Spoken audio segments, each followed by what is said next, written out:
Hello, everybody, and welcome to Forever Sports. And we have confirmation. The greatest rivalry tour between South Africa and New Zealand will officially conclude in the United States of America with the fourth and final test confirmed for Baltimore, which probably wouldn't have been the city on the sort of the tip of everyone's lips with regards to where this match is going to be played, but we knew it was going to be overseas. I think a lot of people were probably expecting a Twickenham, but it was always going to be a bit of a money grab venue. So I think USA and the UK were the two big contenders.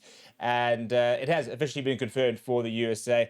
And it's going to take place at a World Cup applicant city. And there's been a lot of, obviously, games being played in the United States to try and lift interest, let's call it a spade, for the World Cup in 2031. So, I mean, is it a bit of a selling our soul type of situation to go and play this test in the USA? Maybe to a certain degree, but I think it's quite important, in fairness, to try and garner some interest in the game for the World Cup in 2031.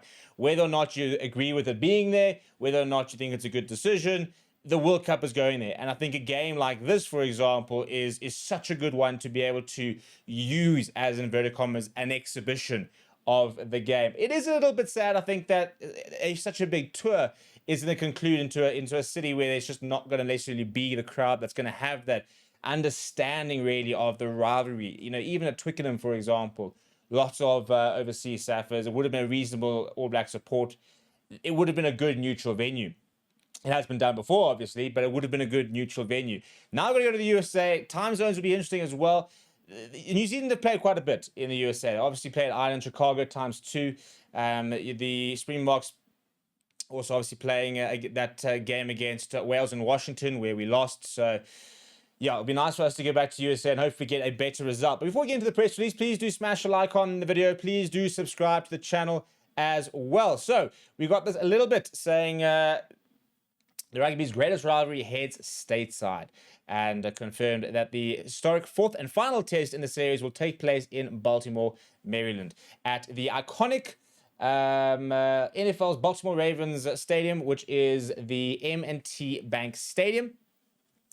And this will be after the entire sort of greatest rivalry to the franchise games, for example, the 3 Bok games, which I think are Cape Town, Joburg. And then we all go over to Baltimore for the final game. In terms of the games that have taken place in the States, the All Blacks have played in Chicago against Ireland and USA, as well as in San Diego versus Fiji, and Washington versus the USA. We have faced USA back in 2001 in Houston, and then played in Washington in 2018. So, in theory, you'd probably think there's probably more All Black support than Boks support in the USA, given the amount of times they've played against the USA in the USA. They've gone to the USA quite a few times. And, you know, that's probably one of the potential reasons that, you know, it is a bit of a place where they can have a good support. But in terms of the reasons why, this is, I think, a very important paragraph. So I'll highlight the entire thing. And that is the announcement reflects the collective ambition of SA Rugby, New Zealand Rugby, and World Rugby to grow the game in the United States. PR spin, let's be perfect. I mean, I don't think, why do we give a rat's ass, to be perfectly honest, about growing the game in the USA? We don't. You know, it's not about us growing the game in the USA. World Rugby definitely, you know, USA obviously have a duty to try and create interest ahead of the World Cup. We probably couldn't care. New Zealand probably couldn't care, but it's going to be good money. And we need the money. So it was always going to be a money grab game, and now we've got that in spades with this. Obviously, the USA, as mentioned in the press release, hosting the World Cup 2031 for the men, 2033 for the women's, and they are trying to find basically market share in the USA for rugby itself and to try and build that. In terms of what is had to say, Renault says, taking the Springboks to new audience and territories is a key objective for South African rugby. And the opportunity to do so in a groundbreaking match against our fierce rivals was a major determinant where the fourth test would be played. With fans getting the opportunity to see the Boks in action against the All Blacks in 3 home tests, the chance to share the excitement in the US is an exciting one, compounded by the fact that both the men's and women's Rugby World Cup will be heading to the US in a few years' time.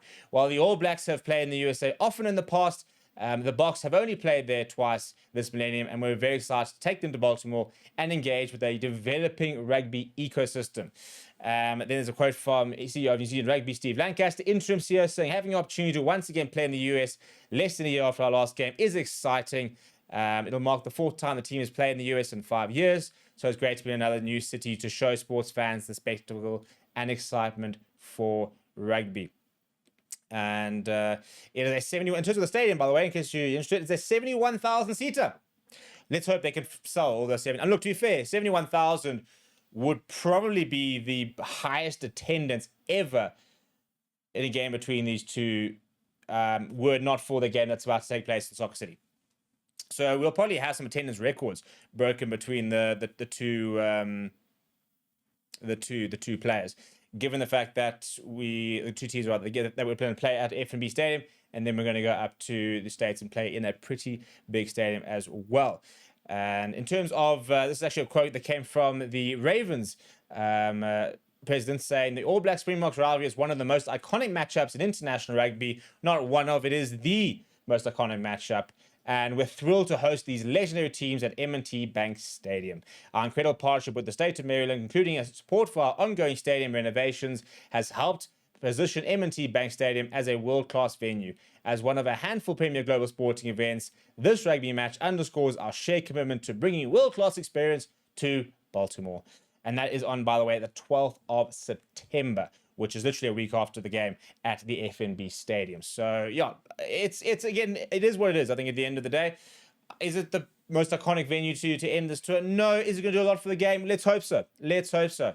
At the end of the day, it's going to pay some bills. I just hope we get a good game. I hope there's a big crowd, and I hope it's a good vibe. I really hope that the States try and use it as an exhibition to really show what they can do. I'm talking, the pyrotechnics, the stadium experience. Let's make it really, really big at the end of the day, and make people go, oh, you know what? Actually, this was a good idea.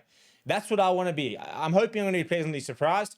I worry, especially when I looked at the New Zealand Ireland game, the state of the field, for example, just the general broadcast, the coverage of it wasn't great, and that's probably my biggest worry about this game, is that we're not going to get the kind of event that the match deserves. But I'm hoping to be very pleasantly wrong. What are your thoughts? Let me know down in the comments below. Smash the like on the video, subscribe to the channel as well. Thank you very much for watching. My name is Steve. I'll chat to you soon.